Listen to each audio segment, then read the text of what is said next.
안녕하세요. 사연에 빠지다의 DJ 민영입니다. 오늘 사연자는 순한 줄로만 알았던 사위에게 깜빡 속아 넘어가 뒤통수를 제대로 맞았다는데요. 과연 어떤 사연인지 들어보시겠습니다. 오늘도 두 가지 사연 준비되어 있는데요. 끝까지 들어주실 거죠? 그럼 오늘의 사연 바로 시작해 볼게요. 구독과 좋아요도 잊지 말아주세요. 안녕하세요. 저는 60대 할머니입니다.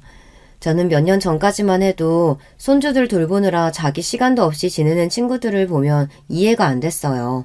젊어서는 자식들 키우느라 온갖 고생 다 하고 늙어서 이제 좀 편하게 쉬어보나 할 때쯤 다시 자식들 뒷바라지하랴 손주 육아하랴 헌신하는 모습들이 안쓰럽게 보였거든요.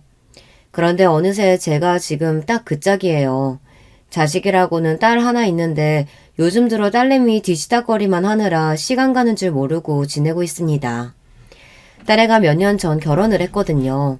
사실 저는 이렇게 될 줄 모르고 딸애가 시집만 가도 저도 육아에서 드디어 해방되는 건 줄 알았습니다. 그런데 오히려 딸이 결혼하고 나니 신경 쓸 게 더 많더군요. 딸애가 시집간 시댁이 우리 집과는 달리 영 까다로워요. 저나 남편이나 결혼이야 애들 둘이서만 좋으면 그만이지 싶은데 사돈댁은 그렇지가 않더라고요.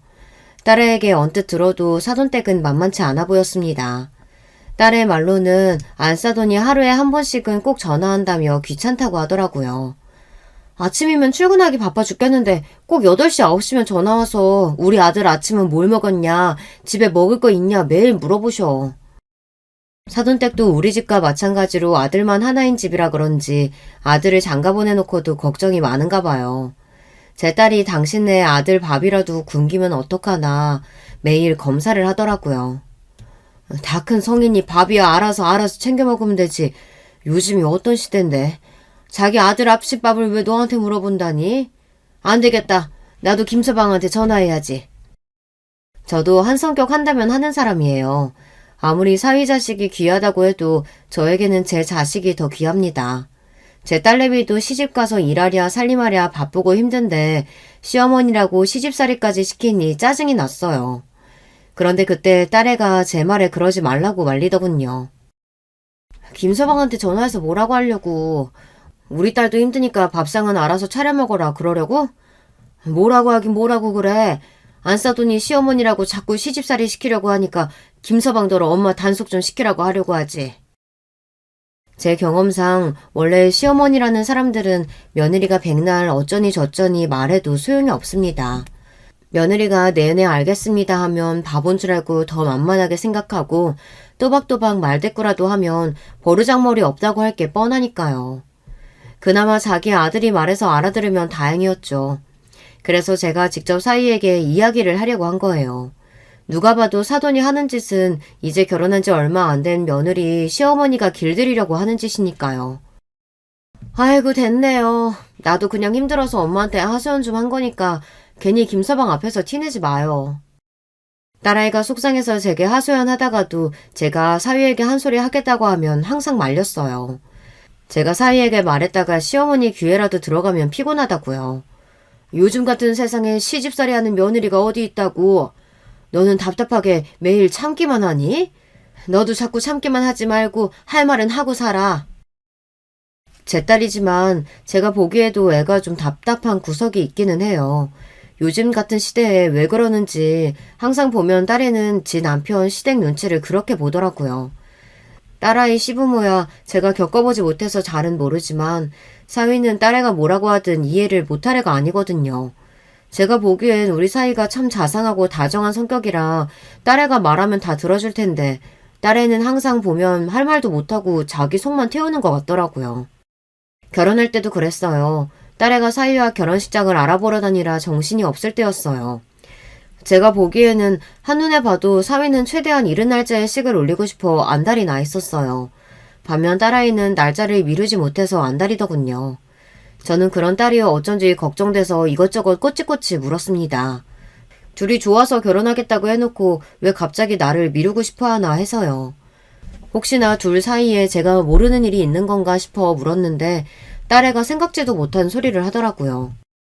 드레스 입으려면 적어도 7, 8kg는 더 빼야 하는데 결혼식이 2달 뒤면 너무 기간이 짧잖아. 그때까지 살을 어떻게 빼? 적어도 서너 달은 있어야지. 아이고, 네가 뺄 살이 어딨다고 거기서 살을 더 빼. 신부가 너무 말라도 드레스 입으면 안 예뻐. 괜한 짓 하지 말고 김서방이 말한 대로 다다음 달로 그냥 해. 엄마는 내 맘 몰라. 결혼식 날 다들 와서 신부만 볼 텐데 이 꼴로 어떻게 드레스를 입어. 어머, 얘가 결혼할 때가 돼서 그런가 왜 이렇게 예민하게 굴어? 네가 뭐가 어떻다고 그래? 제 눈에는 그 누구보다 예쁘기만 한 딸이 자꾸만 자신감 없는 모습을 보이니 부모로서 너무 속상하더라고요. 김서방 주변에 얼마나 예쁘고 날씬한 여자들이 많은데 그 여자들이랑 비교 안 당하려면 결혼식당 내가 제일 예뻐야 돼. 저는 그날 제 딸이 혼자 중얼거리는 모습을 보고 적잖이 놀랐습니다. 제가 원래 저렇게 자존감이 낮은 애였나 싶더라고요. 너도 참 내 딸이지만 피곤하게 산다. 세상에 신경 쓸 게 없어서 뭐하러 김서방 주변에 있는 여자들까지 신경을 쓰니? 김서방이 그 많은 여자 중에 네가 제일 좋으니까 너랑 결혼하는 거잖아. 자신감을 좀 가져. 제 딸이라서 하는 말이 아니라 정말 제 딸은 어디 내놔도 빠지는 미모가 아니에요. 그런 애가 결혼식을 앞두고 예민하게 구니 털털한 저도 괜히 이런저런 걱정이 들더군요. 저도 노파심에 혹시나 사위가 딸을 두고 다른 여자하고 비교하거나 딸의 외모에 대해 자존심 상하는 말을 하기는 한 건가 싶어 딸에게 한 번 더 물어봤습니다. 김서방이 그런 비슷한 소리라도 한 거냐고요. 오빠도 남잔데 주변에 예쁜 여자들 많으면 속으로는 비교할 수도 있잖아. 얼씨구, 네가 할 일이 없으니까 괜히 쓸데없는 생각만 만들어가지고 하는구나. 괜한 소리 하지 말고 김서방이 하자는 날짜에 그냥 해. 지금에 와서는 제가 너무 어릴 때부터 과잉보호해서 애가 마음이 약하고 예민한가 싶기도 하지만 그렇다고 자신이 없는 아이로 키우지는 않았는데 왜 저러나 싶었죠. 당시에 저는 딸아이의 반응이 아무래도 걱정돼서 얼마 뒤 사위를 만났을 때 딸 몰래 슬쩍 사위에게 물어봤어요. 김서방, 자네가 혹시 우리 유정이한테 살 빼라고 그랬나? 애가 요즘 부쩍 살을 빼겠다고 얼마나 예민한지 툭하면 나한테 짜증을 내더라고. 아, 정말요? 우리 유정이가 얼마나 날씬하고 예쁜데 제가 그런 소리를 하겠어요. 아무래도 결혼식 날 드레스 입는 게 많이 신경 쓰이나 봐요. 물론 신부니까 이래저래 신경 쓰이겠지만 유정이 말로는 자네 친구 중에 예쁘고 늘씬한 친구들이 많다고 하더라고. 그게 아무래도 신경이 쓰이나 봐. 근데 자네 주변에 여자친구가 많은가 봐? 얼마나 많으면 우리 유정이가 스트레스까지 받으면서 신경을 쓰게 해. 농담조로 이야기는 했지만 저도 은근 사위를 떠본 겁니다. 뭐 친한 여자친구들이야 있을 수 있지만 딸아이가 그렇게 예민하게 이야기하는 게 아무래도 신경이 쓰이더라고요. 친구는요, 아니에요. 제가 하는 일이 그러다 보니까 주변에 여자 직원들이 많아서 그래요. 유정이가 싫어하면 당연히 따로는 볼 일 없죠. 그치? 우리 김서방이 얼마나 다정하고 자상한지 내가 잘 아는데 어련히 알아서 잘 하겠지. 사위가 의류회사에 다니다 보니 주변에 여자 직원들이나 모델들이 많은가 봐요. 딸에는 아무래도 그게 신경이 쓰이는 것 같고요. 사위의 말을 듣고 나니 저도 좀 안심이 됐습니다. 제 딸아이가 워낙에 어릴 때부터 내성적인 데다가 예민하고 소심했어요. 새학기가 되면 친구한테 먼저 다가가지도 못하고 친구가 먼저 다가오면 긴장해서 얘기도 잘 못했나 보더라고요. 거기다가 친구를 사귀어도 혼자 생각이 많아서 친구들 사이에서 힘들어하는 일도 많기는 했습니다. 저는 그런 딸아이가 항상 걱정되었어요. 저는 그래서 일부러 학교 친구들을 자주 집에 초대하기도 했습니다. 형제도 없이 매일 혼자이다 보니 더 내성적이고 소심해지는 건가 싶어서요. 그래서 더 제가 딸의 옆에서 항상 붙어 있으려고 노력했어요. 이런 말 하면 유난이라고 하실지도 모르겠지만 저는 딸아이 초등학교 6학년 될 때까지 학교에 데려다주고 데리러 갔습니다. 외동이라 귀해서 그런 것도 있지만 얘가 하는 일이 다 못 믿어왔거든요. 초등학교 고학년이 될 때까지 혼자 운동화끈도 맬 줄 모르고 소심해서 가게에 들어가서 아이스크림도 하나 사 먹질 못하니 걱정돼서 혼자 둘 수가 없더라고요. 더군다나 남편이 당시에 해외 지사에서 근무 중일 때라 몇 년 동안 저와 딸아이밖에 없었어요. 그러다 보니 딸아이에게 일어나는 모든 일이 다 제 책임이라는 느낌이 강했습니다. 주변에서 그러기도 했고요. 특히나 시어머니가 그랬어요. 제 남편이 방송국 기자였어요. 그래서 외국에 특파원으로 가게 된 건데요. 남편이 해외에 있다 보니 제가 혼자 애를 데리고 시댁에 갈 일이 많았죠. 사실 저는 가고 싶지 않았어요. 가봐야 불편하기만 하니까요. 하지만 며느리로서 어디 그럴 수 있나요? 명절이고 제사고 저는 항상 애만 데리고 혼자 다녀왔습니다. 며느리가 남편도 없이 혼자 지내면서 애 키우느라 고생하는데도 저희 시부모님은 그런 저를 전혀 알아주지 않으셨습니다.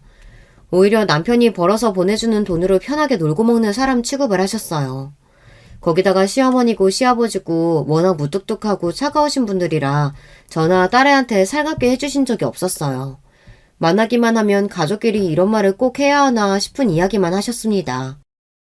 너는 볼 때마다 옷 입는 게 왜 그러니? 누가 보면 네 남편이 생활비도 안 주는 줄 알겠다. 얘도 그래. 오랜만에 할머니 집에 데려오는데 깔끔하게 좀 예쁘게 입히지 그래.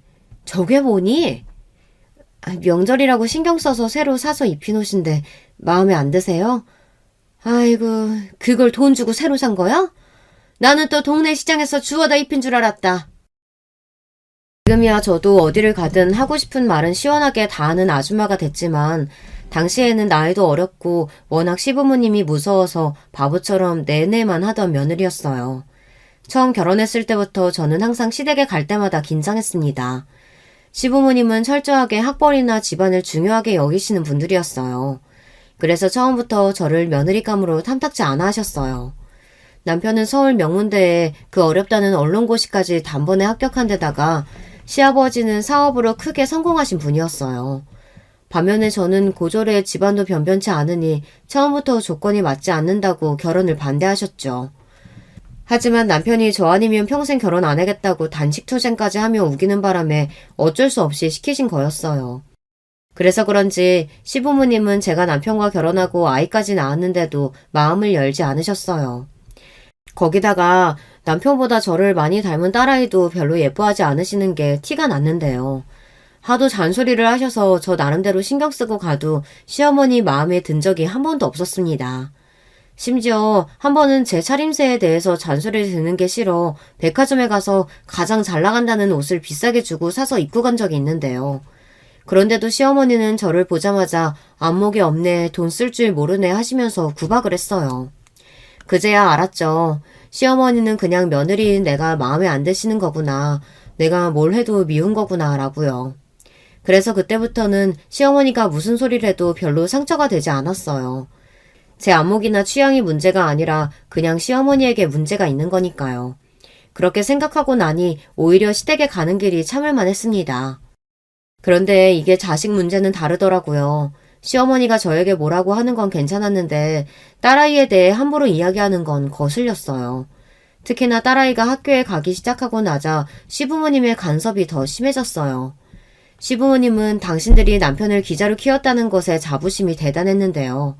그래서 제 딸도 남편처럼 똑똑한 사람으로 자라길 바라셨습니다. 그런데 제 딸은 그렇지 않았잖아요.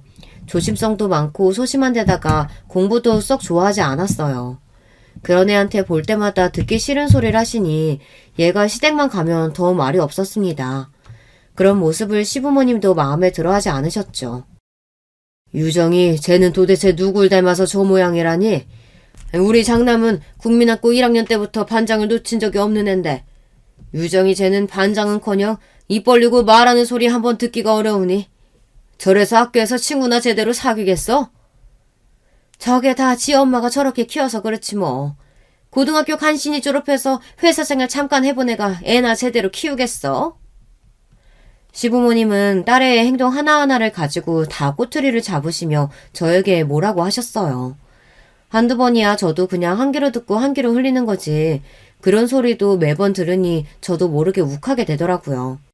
더군다나 다 지난 제 과거 가지고도 구박을 하시니 듣기 거북했고요. 꼭 반장하고 공부만 잘한다고 해서 잘 사는 것도 아닌데 뭘 그런 걸 가지고 그러세요. 우리 유정이 워낙 차분하고 착해서 본인이 다 알아서 잘할 거예요. 네가 그렇게 태평하게 구니까 애가 욕심이 없는 거야. 다른 집들 봐라. 자식 하나면 엄마들이 얼마나 극성맞게 애 키우는데 저러다가 애 대학이나 가겠니? 남편도 없이 시댁에 갈 때마다 저구 딸에게 듣기 싫은 소리만 퍼부시니 저도 점점 참기 힘들었습니다. 그래서 한마디씩 토를 달았는데 그러면 시부모님은 저에게 더 모질게 구셨어요. 친정에서 배운 게 없어서 그렇다는 둥, 당신 아들이 없으니 슬슬 본색을 드러내면서 이제 막 나간다는 둥, 제가 하지도 않은 행동들까지 꼬투리를 잡으시더라고요. 그러다 보니 저는 보란듯 제 딸을 더 잘 키우고 싶었습니다. 시부모님 앞에서 제가 이만큼 딸을 잘 키웠습니다. 보여주고 싶었어요. 하지만 그것 또한 제 마음처럼 되지 않았습니다. 잘못한 건 제 탓이고 잘된 건 항상 다 남편 덕이었거든요. 그러던 중 어이가 없는 일이 하나 있었어요. 저희 시아버지는 몇 년 전 돌아가셨고 시어머니는 구순을 앞두고 실버타운에서 살고 계세요. 시아버지가 남긴 돈은 아내인 본인이 다 쓰고 가실 거라면서 서울에서도 가장 좋은 실버타운에서 살고 계십니다. 딸애가 사위를 만나 결혼하겠다고 했을 때 시어머니에게 찾아가 먼저 인사를 한번 시켰는데 시어머니 반응이 기가 막혔거든요. 그나마 다행인 건 네 딸 너 닮아서 남자 보는 눈은 있구나. 혹시나 남자 보는 눈은 또 자기 아빠 닮아서 어디서 쓸데없는 놈 데리고 들어와 끝까지 내 아들 고생시키는 거 아닌가 했더니만. 시어머니는 사이가 명문대를 나와 집안도 좋다는 얘기를 듣자마자 미소를 감추지 못했어요. 다른 건 물어보지도 않고 바로 마음에 든다고 하셨습니다. 더군다나 좋으면 그냥 좋은 거지 그걸 가지고 또 저를 끌어들여서 남자 보는 눈은 약은 게 저를 닮았답니다. 어머니는 예비 사이도 있는 앞에서 무슨 그런 소리를 하세요. 둘이 좋으면 되는 거지. 내 아들이지만 참 답답하다. 네가 그렇게 착게 빠져서 평생 처자식 챙기느라고 고생한 거 생각하면 억울하지도 않아? 시어머니는 다 늙어서 할 말 못할 말 구분 못하는 건 변하지 않았어요. 예비 사이가 있는 앞에서도 여전히 저를 깎아내리는데 여념이 없었습니다. 좋은 날 괜한 소리 하지 마시고 그냥 축 하나 해주세요. 결혼식 날도 곱게 한복 차려입고 앉아만 계시지 또 쓸데없는 소리 하지 마시고요. 그나마 제가 시어머니에게 평생 저런 대접을 받으면서도 이 나이 먹어서까지 남편과 산 이유는 다 남편 덕분이에요. 남편은 그래도 평생 제 편이었거든요. 남편도 삼남매 장남으로서 힘든 점이 많았을 텐데 시부모님이나 다른 형제들에게 욕을 먹더라도 항상 저와 딸이 먼저였습니다. 남편이 해외 지사에 있는 동안 제가 시부모님에게 시집살이 당한 거를 누구보다 잘 알다 보니 남편은 한국에 들어왔을 때부터 지금까지 철저하게 제 든든한 버팀목이 되어주었어요. 결혼식 날 보자니 너희 상견례 안 해? 상견례야 당연히 하죠. 사돈댁내 식구가 없어서 그냥 애들하고만 보기로 했어요. 그날도 그랬습니다. 제 예상대로 시어머니는 애들 상견례 자리에 참석하고 싶어 하셨어요. 저는 시어머니께서 그럴 줄 알고 남편에게 이야기를 했었는데 남편은 그냥 우리끼리만 가자고 하더라고요. 사돈 처음 만나는 자리인데 어머니께서 괜한 소리 하시면 우리만 곤란해져요. 그래서 김서방이랑 미리 인사드리라고 데려온 거니까 오늘 보시고 그냥 결혼식 날 오세요. 남편은 단호했습니다. 지금까지 살면서 시어머니께서 사람들 앞에서 저를 어떻게 대해왔는지 너무나 잘 아는 남편은 시어머니를 상견례 자리에 데리고 가고 싶어 하지 않았어요. 아이고 예비 손주 사위 잘 보시게나. 이래서 아들 키워봐야 다 소용없다니까. 예약한 식당이 멀어서 할머니 오시기 힘드시니까 저희가 따로 자주 놀러 올게요. 역시 있는 집 자식이라 그런지 말도 참 이쁘게 하네. 뚝뚝한 유정이 쟤한테는 아깝다. 아까워. 시어머니의 말에 저는 절로 눈살이 찌푸려졌지만 저는 애써 꾹 참았습니다. 나석이 좋아하는 양반이 상견례에 못 가게 생겼으니 속이 뒤틀릴만 하니까요. 그리고 무엇보다 저도 사위를 볼 정도로 나이가 들고 보니 시어머니의 마음을 아예 100% 이해 못하는 것도 아니에요. 사실 저도 사위가 전부 다 마음에 드는 건 아니에요. 사위를 처음 만났을 때는 사위가 썩 마음에 들지 않았어요. 딸아이에게 듣기로는 집안도 좋다고 하고 학벌도 좋다고 하니 그러려니 했는데 막상 만나니 제가 생각한 느낌이 아니더라고요. 말로 정확하게 표현할 수는 없지만 뭔가 느낌이 사람이 좀 가벼워 보였어요. 묻지 않았는데도 다니는 직장에 대해 구구절절 설명을 하는데 사실 저는 들어도 정확하게 무슨 일을 한다는 건지도 모르겠더라고요. 제가 옛날 사람이라 남자가 의류회사에 다닌다는 것도 영 마음에 안 들고요. 제가 봐도 너무 속물 같아 보여서 주변에 말은 안 했지만 저희 딸아이가 아직 대학원에서 공부하고 있어서 사이는 이왕이면 딱 들으면 아는 전문직이면 좋겠다 싶었거든요.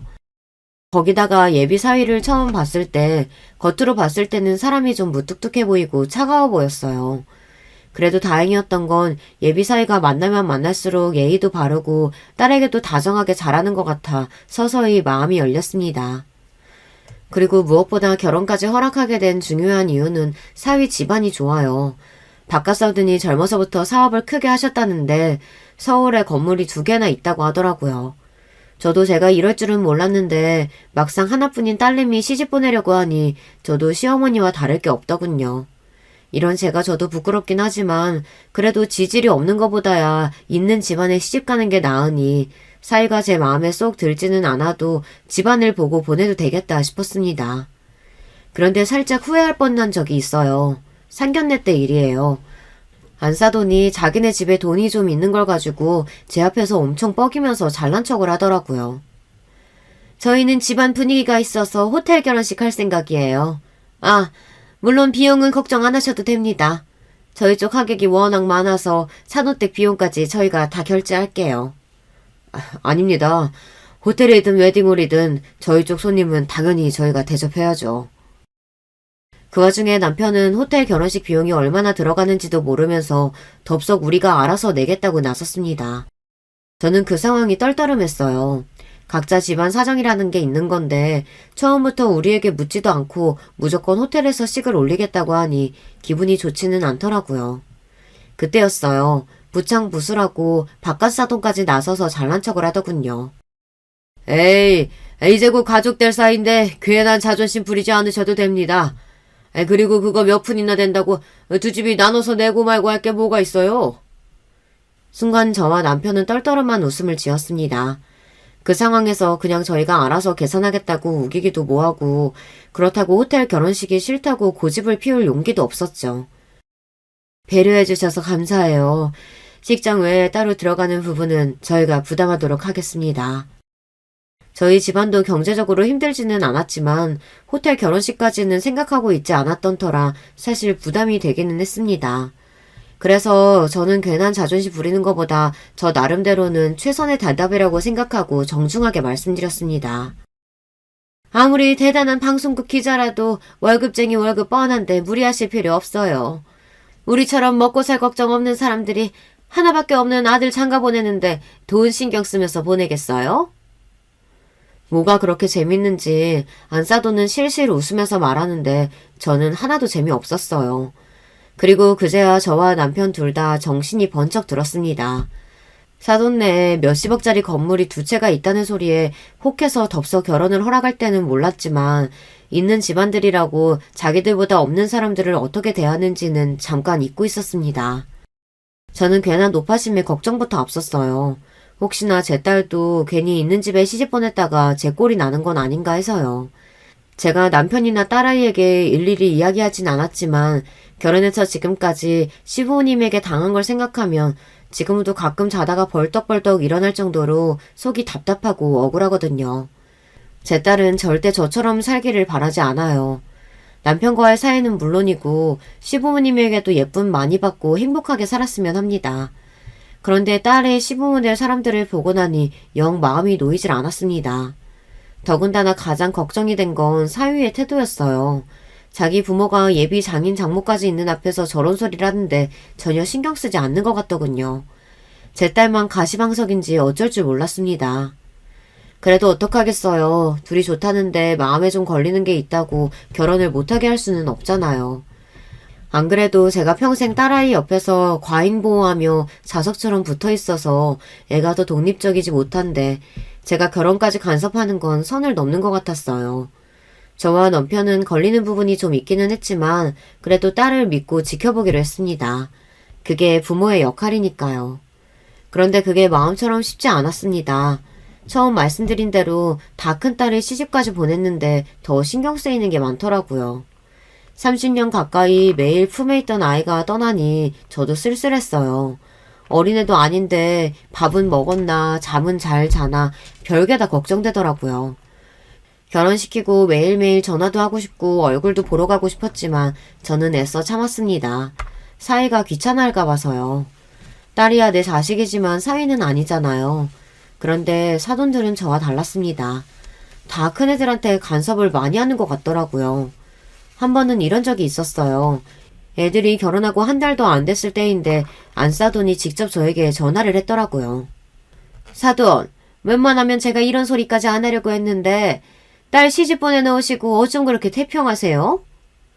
순간 저는 이게 무슨 소리인가 싶어 당황했습니다. 마치 제가 무슨 큰 잘못이라도 한 줄 알았어요.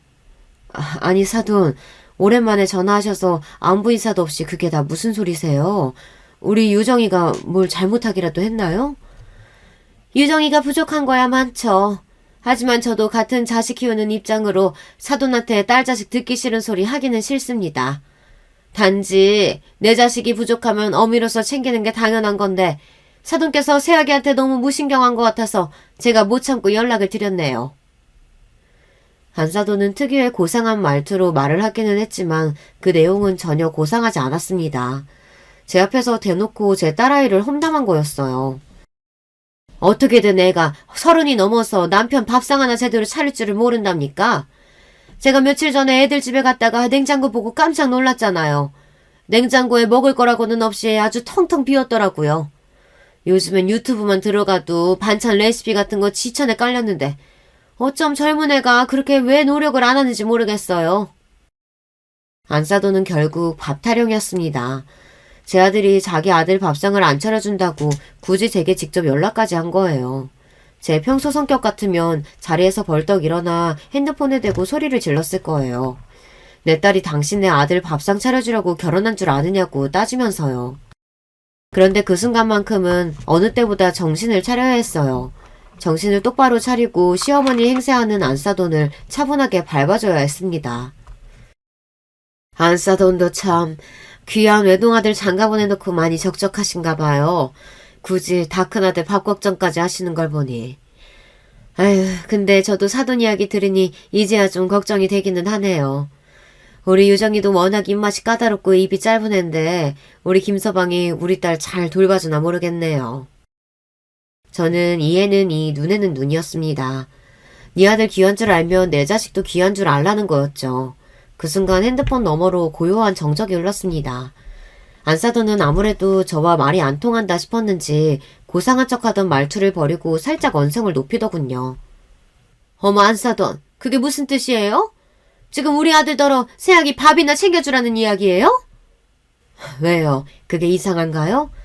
둘이 사는데 누구라도 하나가 나서서 하면 되지. 요즘 세상에 남자 여자 그런 게 어디 있나요? 그리고 들어보니까 김서방이나 우리 유정이나 서로 생활비 반반 내고 둘 다 돈 관리도 따로 한다던데요. 안사돈이 몰라서 하는 소린데 요즘 애들은 우리 때랑 달라요. 신경 안 써도 철저하게 분업해서 알아서 잘 할 거예요. 그러니까 안사돈도 괜한 걱정하지 마세요. 저는 내내 마음에 담아뒀던 말을 안사돈에게 했습니다. 사실 상견례 때 저와 남편 앞에서 사돈들이 돈 자랑을 해댈 때 재수가 없기는 했거든요. 그래서 딸내미 대학원 학비랑 생활비는 아직 저희가 주고 있어요. 사위가 별말 안 하더라도 우리 딸애가 괜히 사위 눈치라도 볼까 봐서요. 옛말에 사위 사랑은 장모라는데 그렇지도 않은가 봅니다. 그러니까 안사돈 말씀은 결국 제 아들더러 알아서 차려 먹으라는 거네요. 제 말에 자존심이 좀 상했는지 안사돈이 언성을 높이더군요. 제가 아무래도 너무했나 싶어 살짝 발을 뺐습니다. 에이, 다 큰 어른인데 밥상 차리는 거 정도는 할 줄 알아야죠. 그래도 사돈 말씀이 맞아요. 사위 사랑은 장모라는데 제가 너무 무신경했네요. 제가 조만간 김서방 좋아하는 거 바리바리 싸들고 애들 집에 한번 가겠습니다. 안사돈은 아예 눈치 없는 시어머니는 아닌지 그래도 저와 통화한 이후 전보다는 좀 덜 딸을 귀찮게 하는 것 같더라고요. 그런데 얼마 뒤 생각지도 못한 일이 벌어졌어요. 딸아이에게 힘든 일이 생겼어요. 결혼하고 얼마 되지 않아 딸아이가 임신했다가 유산을 했습니다. 그것도 2년 사이에 2번이나 같은 일을 겪었어요. 지금도 그때만 생각하면 가슴이 산산이 찢어지는 것 같아요. 안 그래도 내성적이고 소심한 애가 그런 일까지 겪고 나니 더 주눅이 들어 말을 거의 하지 않더라고요. 저는 딸아이의 걱정에 하루도 마음 편할 일이 없었습니다. 엄마인 제가 기운을 차려야 하는데 저까지 밥도 안 먹히고 잠도 잘 자지 못했어요. 그래도 사람이 죽으라는 법은 없는지 와중에 좋은 일도 있었어요. 딸아이가 대학원 시절부터 꼭 들어가고 싶다던 직장에 들어갔습니다. 저는 엄마로서 이러고 있으면 안 되겠다 싶어서 딸아이를 축하해주기 위해 준비를 했습니다. 딸아이가 좋아하는 음식들을 해서 딸집에 갔어요. 딸은 뭘 이렇게 많이 해왔냐고 궁시렁거렸지만 저는 딸이 조금이나마 기운을 차렸으면 해서 바로 상을 차렸습니다. 애써 하나라도 더 먹으려고 노력했어요. 그런데 딸은 그런 어미 마음을 아는지 모르는지 영 신통치 않게 먹는 둥 마는 둥 했습니다. 입맛이 없다고요. 그런데 그때였어요. 딸네 집 번호키가 열리는 소리가 들렸습니다. 저는 사위가 벌써 왔나 싶어서 현관으로 나갔는데 현관문을 열고 들어온 사람은 사위가 아니라 다름 아닌 안사돈이었습니다. 안사돈은 저를 보자마자 놀라서 잠시 머뭇거리더니만 인사를 하는 둥 마는 둥 하고는 불쑥 들어오더라고요. 와 계신 줄 몰랐네요. 현관에 서 있는 제 눈도 잘 안 맞추고 대뜸 하는 말이 쌀쌀 맞았어요. 그 태도를 보니 저도 영 마음이 좋지 않더군요. 더군다나 더 기가 막혔던 건 딸아이였어요. 자기 시어머니를 보자마자 무슨 죄라도 지은 애처럼 잔뜩 긴장한 얼굴로 자리에 서서 어쩔 줄 몰라 하더군요. 저는 그런 딸이 안쓰러워서 자리에 앉아서 얼른 밥부터 먼저 먹으라고 했습니다. 얘가 아직 몸이 안 좋은지 통 밥을 못 먹어서 제가 음식을 좀 해왔어요. 사돈도 식사 안 하셨으면 같이 드세요. 저를 보고도 영 시큰둥해하는 안사돈의 행동에 저도 기분이 썩 좋지 않았어요. 하지만 그래도 애써 좋게 말을 했습니다. 그런데 제 배려에도 안사돈의 다음 행동이 어이가 없었어요. 제가 차려놓은 상을 쑥 훑어보더니 안 해도 될 말을 굳이 하더군요. 너는 그래도 밥이 목구멍으로 나와 가나 보다. 내 아들은 속상해서 전화해도 말도 한마디 못하던데. 저는 순간 제 두 귀를 의심했습니다.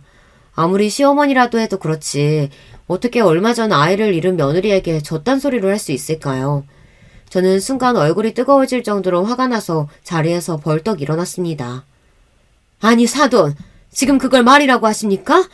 제 딸 얼굴 보고도 그런 말이 나오세요? 저는 너무 속상해서 반쪽이 된 제 딸아이 얼굴을 가리켰습니다.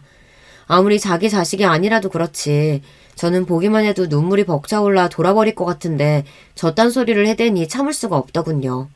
더군다나 더 화가 나는 건 딸아이가 2번이나 유산하는 동안 사돈이 제 딸에게 내내 저렇게 눈치를 줬을까봐 그게 더 화가 나고 걱정되더라고요. 아유, 이 기름진 음식들 좀 봐. 내가 너 앞으로 이런 거 먹지 말고 샐러드만 먹으라고 했지? 그리고 벌써 8시인데 왜 아직도 이러고 있어? 운동하러 안 가? 가야죠. 엄마 오셔서 잠깐 잊고 있었어요. 안사돈과 딸이 나누는 이야기에 저는 순간 미간이 구겨졌습니다. 이게 무슨 소리인가 싶어서요. 그런데 알고 보니 제 딸아이가 유산하고 나서부터 안사돈이 매일 찾아와 제 딸에게 저런 말도 안 되는 소리를 했다네요. 사돈, 이게 다 무슨 소린가요? 애가 몸 상했는데 빨리 몸보신부터 시킬 생각을 해야지.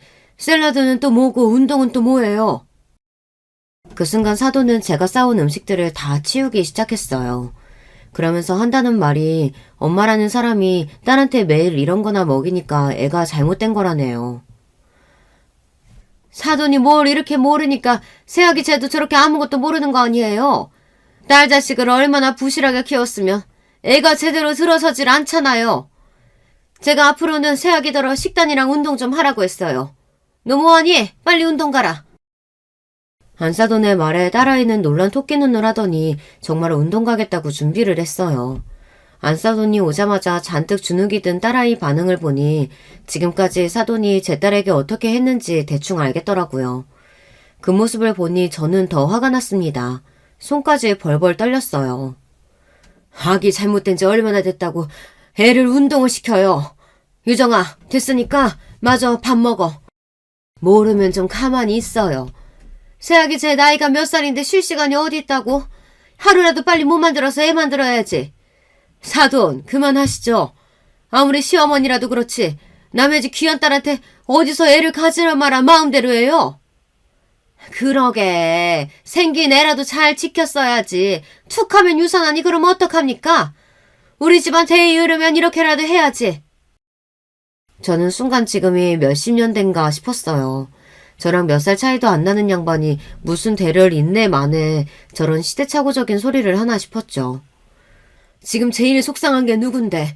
사돈, 설마 뱃속에 아기가 유산된 게 우리 딸 잘못이라고 생각하시는 건가요? 그래서 우리 딸한테 구박이라도 한 거냐고요? 이 순간 저도 이판사판이었습니다. 사돈이고 뭐고 내 금지우겹 딸내미 건드리는 건 저도 가만히 보고 넘어갈 수 없었어요. 한 번이야 그럴 수도 있다고 하지만 두 번이면 상습적인 건데 당연히 새아기 탓이죠. 다 큰 여자애가 몸가리를 어떻게 했으면 우리 집 귀한 손주를 두 번이나 죽여요, 죽이기를. 제가 60살 넘게 살면서 별의별 인간을 다 봤지만 이런 여자는 처음 봤습니다. 상견례 때 봤을 때부터 이상하다 싶더니만 결국은 이 여자가 넘어서는 안 되는 선을 넘어버리더군요. 저는 순간 이성을 잃었습니다. 제가 주변에서 안 건드리면 참 조용하고 말 수도 없는 사람인데 화가 나면 눈이 확 돌아요. 지금까지 살면서 제 눈이 딱 2번 돌은 적이 있어요. 한 번은 시아버지가 치매에 걸렸을 때였는데 시어머니가 저더러 시아버지 수발을 들라며 모시고 살라고 했을 때예요. 본인은 늙고 힘들어서 시아버지 수발을 들 수 없으니 저더러 모시라고 했습니다. 과거에 시부모님이 남들만큼은 사람 대접을 해줬어도 제가 그 정도로 기가 차지는 않았을 거예요. 몇십 년 동안 사람을 개무실해놓고 정작 다 늙고 병드니 저에게 모셔라 마라 하니 저도 화가 나더군요. 처음엔 저도 좋게 말했어요. 모실 생각이 없다고요. 그런데 제 말에 시어머니는 잔뜩 흥분해서는 저에게 괘씸하다더군요.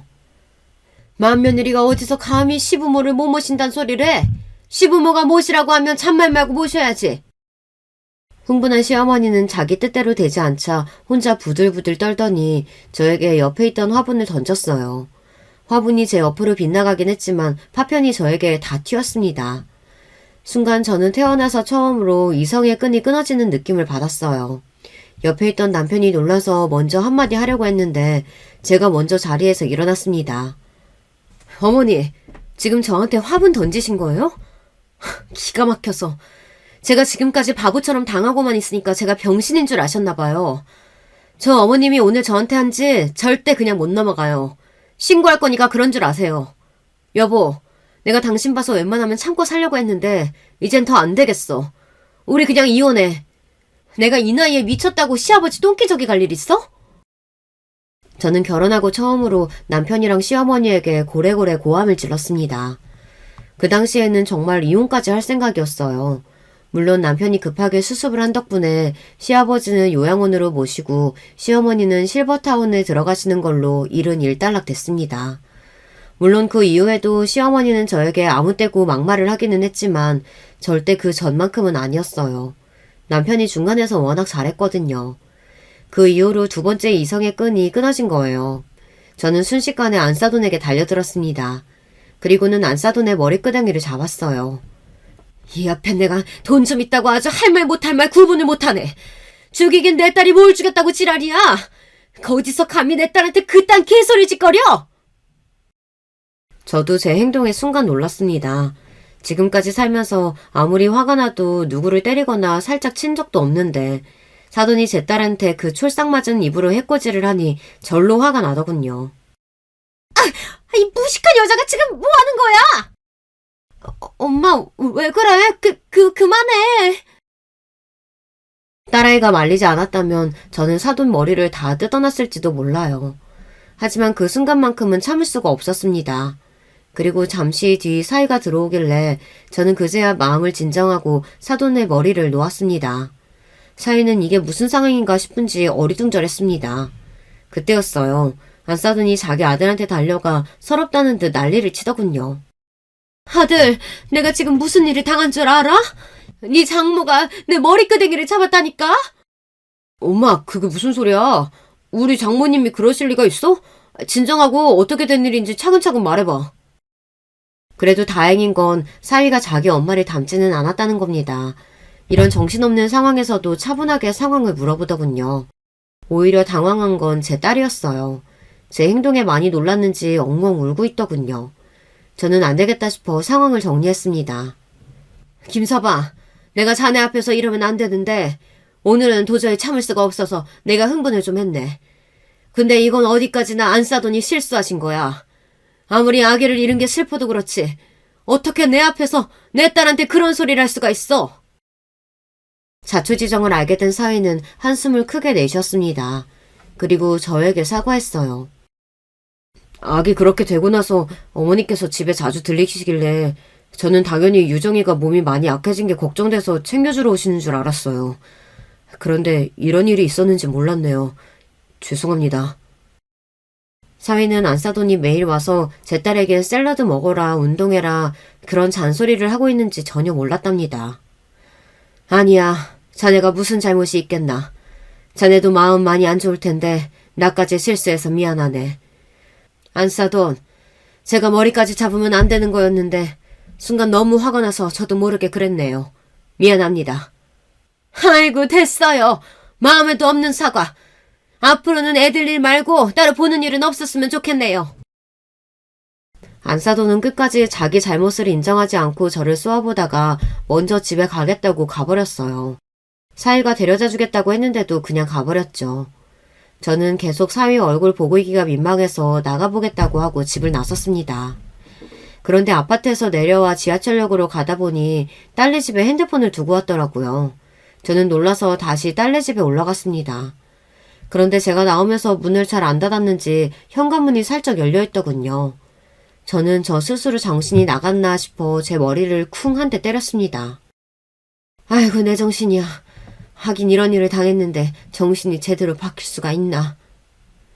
저는 다시금 재수없는 안사돈 얼굴이 떠올라 머리를 세게 흔들었습니다. 그런데 그때였어요. 딸네 집 현관문을 열고 들어가려는데 집 안쪽에서 소란스러운 소리가 들렸습니다. 와당탕 뭔가 바닥으로 쏟아지는 소리가 들리더니 이내 사위 목소리가 들리더군요. 야, 네 애미 좀 왔다 갔다 하고 네 팔자가 달라질 것 같아? 치우라면 치우지 어디서 거만하게 굴고 있어. 네가 요새 좀 덜 맞았지? 저는 처음 들어보는 낯선 사위의 목소리에 놀라서 거실로 달려들어갔어요. 그런데 그 순간 사위놈이 제 딸 뺨을 세게 때렸습니다. 그 순간 저는 제 인생에서 3번째로 이성을 잃고 말았어요. 너 이 새끼! 지금 뭐 하는 거야! 저는 그대로 사위 새끼에게 달려들어 얼굴이고 머리고 잡히는 대로 때리고 흔들었습니다. 이거 놔요! 사위가 목소리를 높이며 놓으라고 난리를 치는데도 저는 쉴 새 없이 주먹을 내리쳤어요. 그때였어요. 딸아이가 바닥에 주저앉아 눈물을 쏟으며 펑펑 우는 소리가 들렸습니다. 엄마, 그만해. 엄마. 저는 놀라서 딸아이에게 달려갔어요. 그리고 꼭 안았습니다. 엄마, 나 집에 가고 싶어. 얼마나 우는지 말도 제대로 못하는 딸의 모습에 저는 순간 울컥했습니다. 저는 사위놈을 한 대 세게 쏘아보곤 곧바로 딸을 데리고 집으로 왔어요. 집으로 오는 길 내내 한마디도 안 하고 있던 딸아이는 집에 오자마자 결혼 전 썼던 방에 들어가 그대로 골아떨어졌어요. 그러더니 다음날 점심때가 되어서야 일어났어요. 그러고는 그제야 지금까지 있었던 일을 제게 쏟아내듯 말했습니다. 알고 보니 사위새끼는 인간이 아니라 악마였어요. 지금까지 결혼해서 사는 동안 사위새끼가 딸에게 손을 댄 게 한두 번이 아니라네요. 별일 아닌 일에도 툭하면 딸을 때렸대요. 심지어 최근에 아이를 잃은 것도 사위새끼가 때려서 그런 거라네요. 저는 딸의 이야기를 듣는 내내 눈물이 앞을 가려서 도무지 말을 할 수가 없었습니다. 그런 큰일이 있었는데 왜 엄마한테 말을 안 했어? 그런 일은 엄마한테 말했어야지. 엄마한테 항상 부족한 딸이라 어떻게 해서든 결혼해서 잘 사는 모습 보여주고 싶었어. 할머니한테도 마찬가지고. 알고 보니 딸아이가 혼자 마음고생을 많이 했더라고요. 어릴 때부터 저와 지내면서 제가 시부모님에게 시집살이 당하는 모습을 보고 자라 그런지 제가 시부모님에게 매일 구박당하는 모습이 싫었답니다. 특히나 딸아이 문제로 시부모님이 제가 뭐라고 하는 게 가장 듣기 싫었대요. 그래서 어떻게든 전하 시어머니에게 본인이 잘 사는 모습을 보여주고 싶었대요. 그런데 그게 생각처럼 되지 않았답니다. 사위놈이 결혼 전까지는 멀쩡하더니만 결혼하고 나서 180도 달라졌대요. 초반에는 안 그랬는지 언제부턴가 회사 일이 적성에 맞지 않는다며 사업을 하겠다고 회사를 그만두고 나오더니 이상해졌답니다.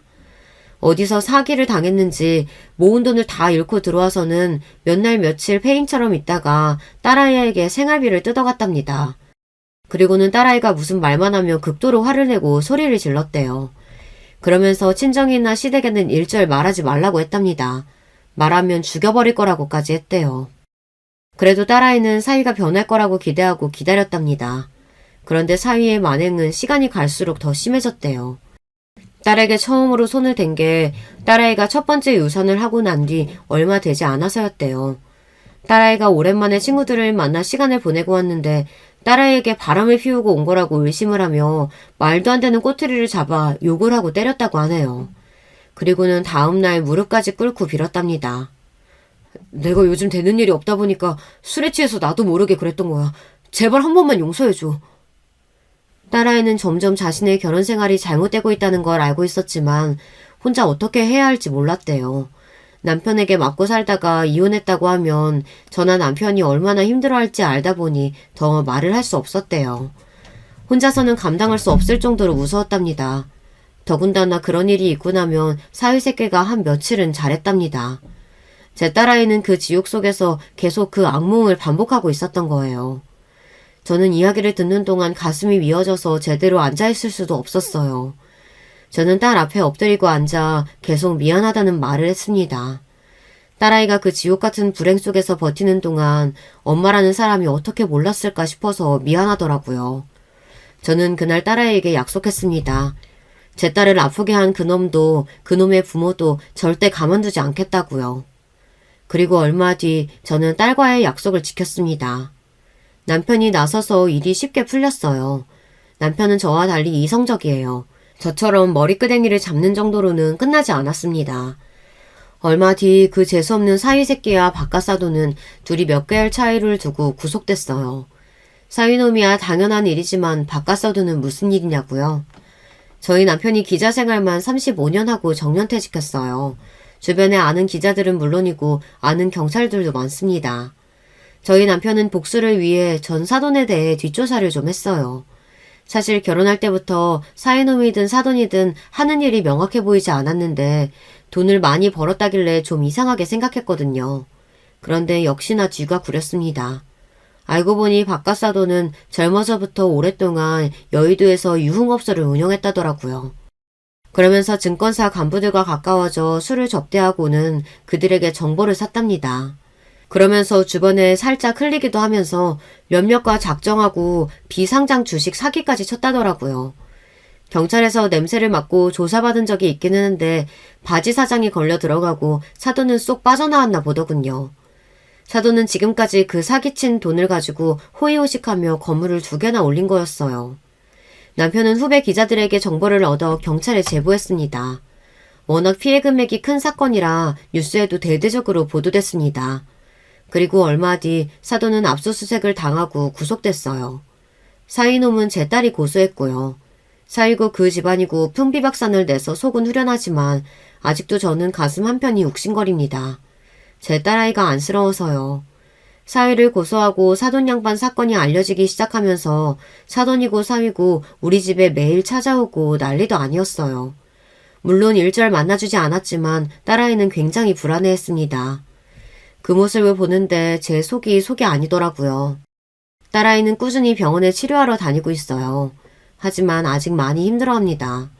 그래도 저는 포기하지 않고 딸아이 옆에 꼭 붙어있을 거예요. 그래서 꼭 우리 딸내미 다시 행복하게 만들어줄 생각입니다. 여러분께서 저와 딸아이에게 힘내라고 할 수 있다고 응원의 글 좀 많이 댓글로 달아주세요. 그럼 우리 가족에게 큰 힘이 될 것 같습니다. 지금까지 저와 저희 딸의 이야기 들어주셔서 감사해요. 여러분의 가정에는 항상 기쁜 일만 가득하시길 바랄게요. 여러분, 2번째 사연 시작하기 전에 좋아요, 구독 꼭 눌러주실 거죠? 그럼 2번째 사연 바로 시작합니다. 안녕하세요. 저는 집에서 집안일을 할 때 유튜브로 사연 듣는 것을 좋아하는 인천에 사는 50대 주부입니다. 특히 대청소하거나 밀린 빨래를 할 때 사연을 들으면 시간 가는 줄 모르겠더라고요. 매번 들으며 웃겨서 웃기도 하고 감동적인 사연엔 눈물도 흘리고 있습니다. 그러다 문득 제 얘기도 제보하면 어떨까 하는 마음이 들었어요. 그래서 용기 내어 제보하게 됐습니다. 오늘 제가 제보하게 되는 사연도 제 주위에선 꽤 유명하거든요. 말했을 때 반응이 다들 너무 좋아서 유튜브에 제보하게 됐어요. 제가 준비한 사연은 바로 시댁에 관한 내용입니다. 혹시 시집살이를 생각하신 분들 계신가요? 그렇다면 반은 맞고 반은 틀립니다. 저는 오늘 시아버지와 시어머니에 관한 얘기를 할 거예요. 정말 두 분은 제가 이제껏 50년 넘는 인생을 살며 본 사람 중에 제일 성격이 불같은 사람과 제일 순한 사람이거든요. 어떻게 둘이 만났을까 궁금해서 남편에게 물어봤더니 역시나 예전 분들이라 그냥 집안 소개로 만났다고 합니다. 사실 소개라고 하기도 뭐하고 그냥 시어머니는 시댁에 팔려왔다고 하더라고요. 시아버지 집안이 워낙 부자였고 시어머니는 가난한 집에서 자라서 결혼을 빌미로 어느 정도 빚을 탕감할 수 있었다고 해요. 예전엔 이런 경우가 워낙 많았다고 하더라고요.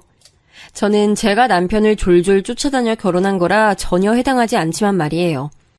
본격적으로 시댁에 관해 얘기하기 전에 짧게 남편을 어떻게 만났는지 설명하고 넘어가겠습니다. 왜냐하면 오늘 사연의 핵심이기도 하거든요. 저는 남편을 일하다 만났습니다. 고등학교를 졸업하고 저는 바로 대학에 가지 않았어요. 집이 가난해서 등록금이 없었거든요. 그렇다고 제가 엄청나게 공부를 잘해서 서울에 있는 학교를 장학금을 받고 들어가는 수준도 아니었습니다. 전문대라도 가려고 했는데 진짜 돈이 너무 부족했어요. 저는 엄마가 일찍 병으로 돌아가셔서 홀아버지 밑에서 자랐거든요. 하필 3남매 중 막내라 첫째인 언니와 둘째인 오빠는 어떻게 지원을 받았는데 저는 못 받았습니다. 언니와 오빠가 그래도 대학을 가라고 돈을 모았는데 미안해서 받질 못했죠. 차라리 제가 몇 년 돈을 모아 그 돈으로 가겠다고 하고 패밀리 레스토랑에서 일하게 됐습니다. 고등학교를 졸업하고 바로 돈을 버는 거라 서툴렀어요. 지금 생각해도 같이 일하던 분들에게 참 감사합니다.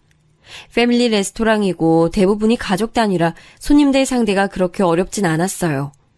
그런데 어느 날 그러기 쉽지 않은데 어떤 아저씨 손님이 맥주를 과하게 드셔서 술에 취하셨습니다.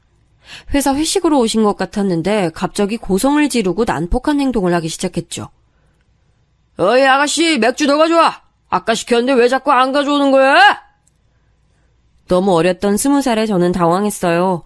다행히 점장님이 도와주셔서 어떻게 넘기고 있었는데 그 아저씨가 제 손목을 강제로 잡았습니다. 힘을 실어 테이블로 당기는데 속수무책이었어요. 그때 같이 일하던 직원 중 준수라는 오빠가 제 앞을 가로막았습니다. 그리고 아저씨를 강제로 떼어냈어요. 싫다는데 강제로 왜 이러세요? 이러시면 안 돼요. 계속 이러시면 경찰에 신고합니다. 그전까진 그냥 같이 일하는 오빠 그 이상 그 이하도 아니었는데 이 사건으로 저는 준수 오빠에게 반하게 됐습니다. 사실 슬프게도 오빠는 저를 좋아해서 그런 건 아니었어요. 제가 아무리 따라다녀도 매몰차게 거절했거든요. 그래도 전 굴하지 않았습니다. 결국 10번 찍어 안 넘어가는 나무 없다고 하죠. 그렇게 저는 남편을 쟁취하게 됐어요. 그런데 사귀는 것도 어려웠는데 글쎄 결혼 전에는 무슨 영화를 찍는 줄 알았답니다. 남편은 본인은 결혼 생각이 진짜 전혀 없다며 미안하니까 다른 남자를 찾으라고 하더라고요. 저는 남편을 너무 사랑해서 놓치기 싫었기 때문에 끈질기게 붙잡았습니다. 오빠 왜요? 제가 엄마가 없어서 그런 거예요? 이유라도 말해줘 제발. 그런 거 아니야 영훈아. 너나 너희 가족에게 문제가 있는 게 아니야. 그러니까 그 이유가 뭔데? 속 시원하게 말해주면 안 돼? 우리 아버지. 그러니까 네 시아버지 될 사람 때문에 결혼이 안 돼. 남편은 한참 망설이다 가정사를 고백했습니다. 알고 봤더니 시아버지 될 사람이 성격이 좋지 않다고 하더라고요. 남편은 심지어 눈물까지 보이며 말했습니다. 저한테 미안해서 도저히 결혼은 못하겠다고요. 사실 그 소리를 듣고 너무 놀랐어요. 남편에겐 그런 성향이 전혀 보이지 않았거든요. 심지어 남편은 전공이 태권도였습니다. 운동 전공이라 힘도 세고 몸도 좋았죠. 알고 봤더니 그 이유가 본인 아버지 때문이라고 하더라고요. 어릴 때부터 어머니에게 손을 대는 아버지가 너무 미워서 운동을 시작하게 됐다고 고백했습니다. 남편에겐 여동생이 있었는데 여동생과 제 시어머니 될 분을 지키려는 이유였다고 하더라고요. 그 얘기를 듣고 저는 다시 한번 남편에게 반하게 됐어요. 아버지와 연을 끊지 못한 이유도 바로 시어머니 때문이라고 추가로 설명했습니다. 본인마저 연을 끊으면 시어머니를 지킬 사람이 아무도 없었다고 하더라고요. 그리고 그때는 제 나이도 어려서 저 얘기를 들어도 아무렇지도 않았습니다. 그래서 저는 괜찮다고 남편을 오히려 다독였어요. 친정 아버지와 우리 언니, 오빠에겐 당연히 비밀로 했습니다. 아무리 어려도 아닌 건 알았거든요. 결혼은 아니라며 저를 매몰차게 뿌리치는 남편을 얼마나 따라다녔는지 몰라요. 그때는 둘 다 패밀리 레스토랑을 그만두고 둘 다 대학을 졸업하고 일을 하고 있었거든요. 제가 남편의 군대도 기다려주고 남편도 또래보다 늦은 제 대학 생활을 기다려줬습니다. 그때는 남편이 없으면 안 될 것 같았어요. 어렸을 때부터 외로움에 취약했던 터라 제 옆에서 한결같은 남편이 너무 좋았습니다. 남편은 그때 태권도장에서 일하고 있었는데 제가 도장으로 찾아가서 매일같이 기다리자 나중엔 본인 여동생을 데려왔어요.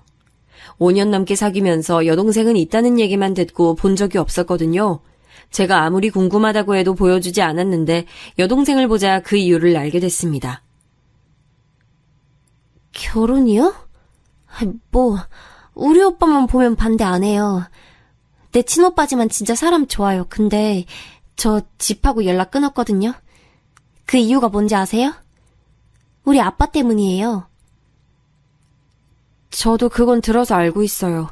그래도 결혼하고 싶어요. 우리 아빠, 아니, 아빠라고 부르고 싶지도 않아요. 그 사람 진짜 말도 하기 싫어요. 딸도 때리고 엄마도 때리는데 며느리라고 손 못 댈까요? 오빠가 막아주긴 하겠지만. 시누이는 저에게 대놓고 결혼은 안 된다고 말렸습니다. 그래도 저는 물러서지 않았어요. 그냥 남편이 있으니 괜찮을 것 같았죠. 제가 끈질기게 달라붙자 남편은 자포자기한 상태가 됐습니다. 시누이는 본인은 말렸다고 할 일을 다 했으니 자기에게 연락하지 말라고 하더라고요. 자기는 아빠한테 질릴 대로 질렸다는 말을 끝까지 했죠. 제 끈질긴 매달림이 남편에게 통했는지 남편은 본인 집에 인사를 가자고 했습니다. 저는 너무 좋아서 설레는 마음으로 가기로 한 날짜를 손꼽아 기다렸어요.